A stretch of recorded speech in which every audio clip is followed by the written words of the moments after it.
great pleasure to follow such an excellent speech by Noble Lord Griffith, and I declare my interest in new nuclear technology in the United States.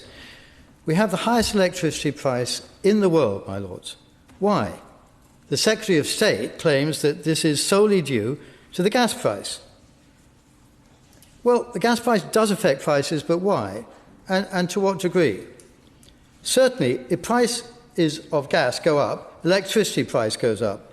But when gas price goes down, will the cost go down?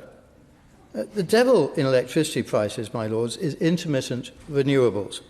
They are the cause not just of high electricity prices, but of high prices that will persist in this country for the next almost 2 decades. While other countries will see their electricity price going lower and lower, we will be left high and dry. Why? First, the old renewables contracts ensured not just very healthy profits for the operators, but a huge extra and entirely unnecessary bonus when gas prices went up. Another example of blundering negotiation by a zealous civil service under, I do agree, a government run by my own party, that resulted in the government being absolutely trounced by far better negotiators to achieve that wonderful upside benefit for the operators. Now, finally, my lords, that blunder was spotted, and now we have new contracts where the renewables operator doesn't get anything extra if gas prices go up.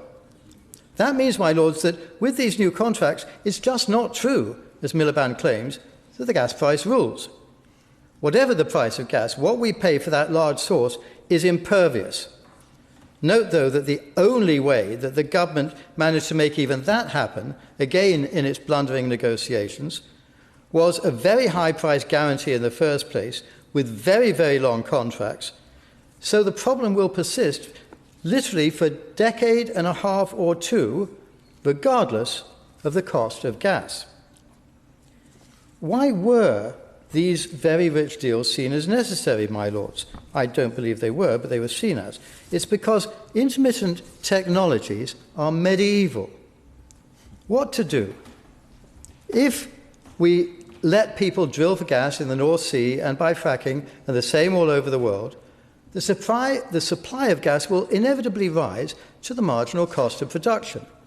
And the cost of gas will lower, say, to what it currently is in the United States, a tiny fraction of what we pay here.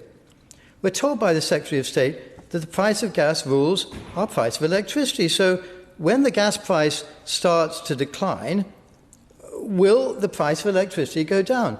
No.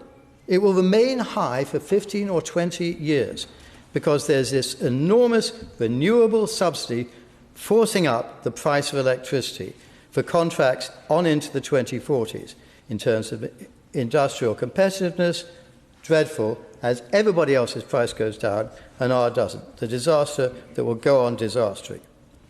In the US, the moment Trump got in last year, he slashed a bunch of useless regulations in nuclear. Within a year, the US has over a dozen safer and cheaper new nuclear plants and technologies being built. Within 15 to 20 years, America will be dominating those technologies while we flounder. My lords, we should stop intermittent renewable contracts now. Slash regulation on nuclear, the type that requires a nuclear power station to have less radiation in it than you get by walking down the road. Use our great scientific know-how to become leading in nuclear. And yet, only once we've gotten through the next awful 2 decades that face us with all these intermittent, high-cost renewable contracts, only then will we once again be able to have cheap electricity.